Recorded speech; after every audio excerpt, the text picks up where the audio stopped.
He'll take some questions.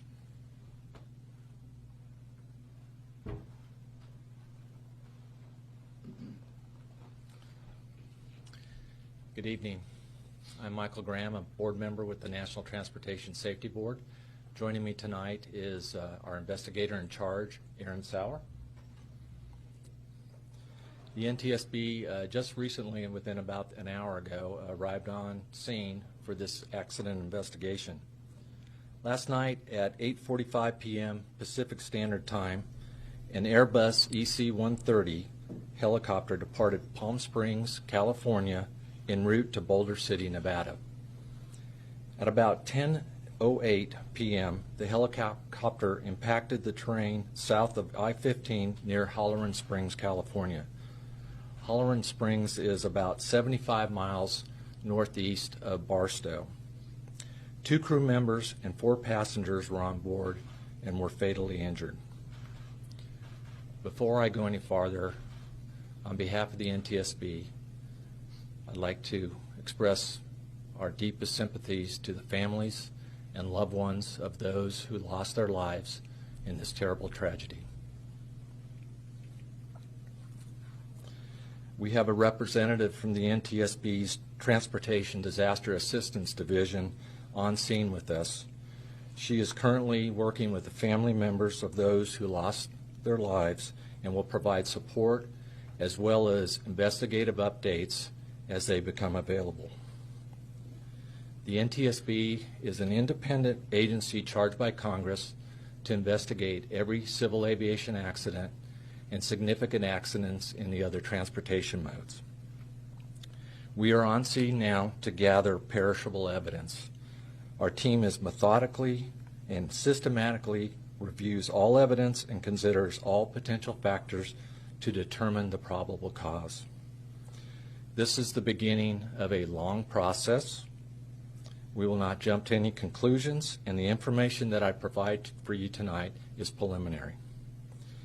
A preliminary report will be available in a couple weeks, and however, a full NTSB investigative report and investigation will last 12 to 24 months before a final report is published. Additional details about the accident include: the crew consisted of a pilot in command and a safety pilot. The accident flight was operated by Orbic Air LLC as a Part 135 charter flight. Witness reports of the weather conditions at the time of the accident suggest rain and a wintry mix. The helicopter was not equipped with a cockpit voice recorder or a flight data recorder. This helicopter was not required to be equipped with those type of recording devices. We are aware of media reports of some downed power lines near the accident site. We will be looking into this report during our on-scene investigative phase of this investigation. The NTSB investigator in charge, as I said, is Aaron Sauer. He will be joined by Mark Ward as the deputy investigator in charge. Several other NTS investigators are on scene and will be examining the following areas: airworthiness, to include maintenance and structures of the helicopter, operations, meteorology, and air traffic control. Parties to the investigation include the FAA and Orbic Air LLC. As the investigation continues, other parties could be named. The BEA, the French Aviation Accident Investigation Agency, will serve as an accredited representative because France is the state of manufacturer of the Airbus helicopter and the turbomeca engine.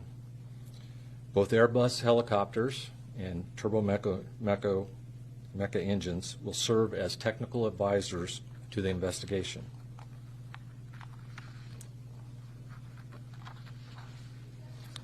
Planned activities for tomorrow will include traveling to the accident site to conduct the initial on-scene documentation, and documentation will also include aerial mapping of the wreckage with a drone and site measurements. Also, we will be working with Orbic Air to obtain flight crew records, helicopter maintenance records, and flight dispatch records. We are aware that there were several 911 calls last night to report the crash from Interstate 15, and we'd like to ask any of those people that had witnessed that if they would reach out to us with any further information they may have, such as photos or anything of that sort, and we can be reached through witness@ntsb.gov. Again, that's witness@ntsb.gov. We will provide updates as they become available. You can follow the NTSB on X, or formerly known as Twitter, at ntsb.gov. One final comment. I'd like to thank the first responders who first responded to the accident scene, and the ongoing coordination of the San Bernardino County Sheriff's Department. We really appreciate all their work they're doing. I'll take a few questions here. As I do, please raise your hand, state your name and affiliation. Please go ahead. Sean, Inland News. Was there a fire involved when the aircraft crashed after it hit the ground? The question is, was there a fire involved when the air crash hit the ground? As far as we know, from what was reported from witnesses, that there was fire when the aircraft did contact the terrain. The rental company, or was this a charter flight coming from Las Vegas, this Orbic Air, that these passengers rented this aircraft? Yeah, the question is, did these passengers rent the aircraft from a charter company? Yes, they did. The charter company actually I guess they have an address out of Camarillo, California, but I think they base out of Burbank. We're looking into that for sure. They will be arriving to help us out as a party member. The flight was actually from Palm Springs, California to Boulder City, Nevada. The weather conditions. You said there was a mix of rain and snow. Can you talk more about the weather conditions in the area at the time the helicopter was flying through that area? The question is about the weather conditions at the time of the accident and where the helicopter crashed. It was reported by witnesses that there was rain with some wintry mix.